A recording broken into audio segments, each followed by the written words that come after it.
টি-20 series Bangladesh হেরেছে, white wash হয়েছে।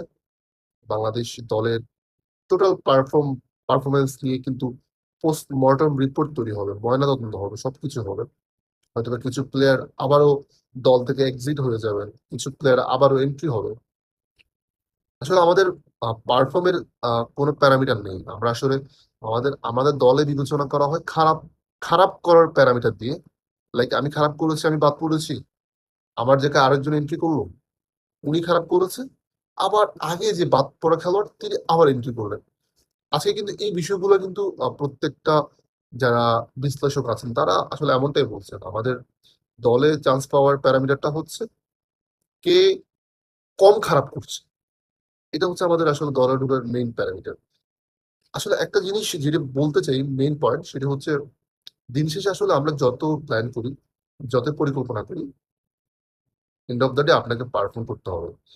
আমরা অনেক প্ল্যান করলাম, অনেক চুল ছেঁড়া বিশ্লেষণ করলাম,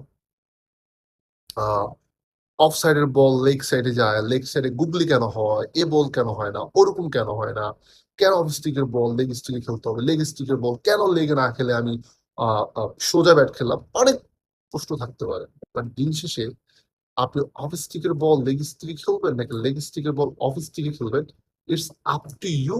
বাট আপনাকে কারেক্ট করতে হবে, আপনাকে বাউন্ডারি আনতে হবে, আপনাকে রান করতে হবে, দিন শেষে আপনাকে জ্বালা করতে হবে।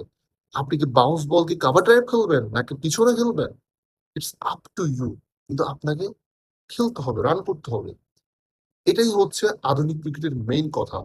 আপনি ক্লাসিক্যাল ব্যাট করলেন নাকি স্লো, মানে খুব অ্যাগ্রেসিভ হয়ে ব্যাট করলেন, ডাজন্ট ম্যাটার, একটা হচ্ছে রান করতে হবে। আমরা আসলে যতই পরিকল্পনা করি, যতই কিছু করি, যতই চুল ছেঁড়া বিশ্লেষণ করি, দিন শেষে আপনাকে পারফর্ম করতে হবে। Perform is the fact here. Without performance ছাড়া আপনি কিন্তু যতই এক একজনের ইন্ডিভিজুয়ালি অনেক প্ল্যান থাকতে পারে, কিন্তু ওসব প্ল্যানে কোনো কাজে আসবে না যদি দিন শেষে আমরা রেজাল্ট না নিয়ে আসতে পারি, আমরা যদি জিততে না পারি। একটা বিষয় হচ্ছে ক্রিকেট বলকে আপনি কখনো আসলে 100% একেবারে চুল ছেড়ে বিশ্লেষণ করে আপনি আসলে আপনার আয়ত্তে আনতে পারবেন না। আমাদের যে জায়গাটাতে আসলে অনেক বেশি ট্রেন করা দরকার, আমাদের গ্রো আপ করা দরকার, সেটা হচ্ছে আমাদের মেন্টাল প্রেশার। আমাদেরকে মেন্টালি অ্যাডজাস্ট হওয়া, এই জিনিসটা আমাদেরকে আসলে অনেক বেশি মানিয়ে নেওয়া দরকার। আমি মনে করি আমাদের ওই যে আহ, কতটা গুগলি হলো, কতটা কত অ্যাঙ্গেলে বলটা বেরিয়ে গেল, এই জিনিসগুলো বিশ্লেষণ করার চেয়েও আসলে ইম্পর্টেন্টটা হচ্ছে আমাদের মেন্টালি আমাদেরকে সেট হওয়া। দিন শেষে একটা প্লেয়ার বলটা কত অ্যাঙ্গেলে